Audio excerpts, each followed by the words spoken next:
કેશોદ સમસ્ત હિન્દુ સમાજનું મુખ્યમંત્રીને સંબોધી જૂનાગઢ ગિરનાર પર્વત પર ગોરખનાથજીની મૂર્તિ ખંડિત કરવા મુદ્દે આવેદન આપવામાં આવ્યું હતું।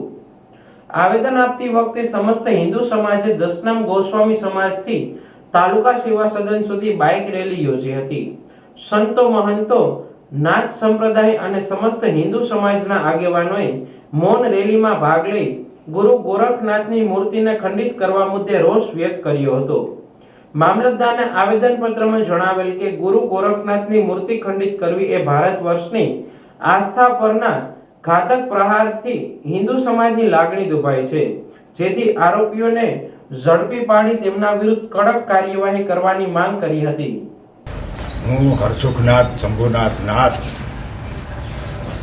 કેશોદ મુકામે આજરોજ સમસ્ત હિન્દુ સમાજ, નાથ સંપ્રદાય, દશનામ સંપ્રદાયના સાધુઓ અને હિન્દુ સમાજની તમામ સંસ્થાના આગેવાનો સાથે ગામમાં મૌન રેલી કાઢી આજરોજ મામલતદાર કચેરી સુત્રાપાડા ખાતે મામલતદાર કચેરી કેશોદ ખાતે મામલતદારશ્રીને આવેદનપત્ર આપ્યું છે। અમારા ગુરુ ગોરખનાથ ધૂણો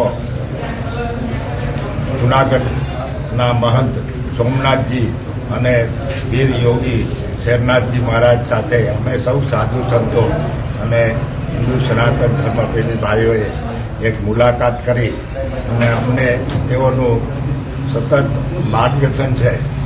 તેઓએ કહ્યા મુજબ અમને સરકાર ઉપર પૂર્ણ ભરોસો છે કે આ જે ખંડિત મૂર્તિ ગોરખનાથજીની કરી છે એના નરાધામ આરોપીઓને પકડી અને તેને સખત સજા અપાવશે આ સરકાર, એવી શ્રદ્ધા છે। એટલે બિલકુલ મૌન અને શાંતિપૂર્વક બધે સ્થળે આવેદનપત્ર આપવું એના ભાગરૂપે આજે કેશોદ ખાતે એક મૌન રેલી સાથે મામલતદાર સાહેબને આવેદનપત્ર આપ્યું છે।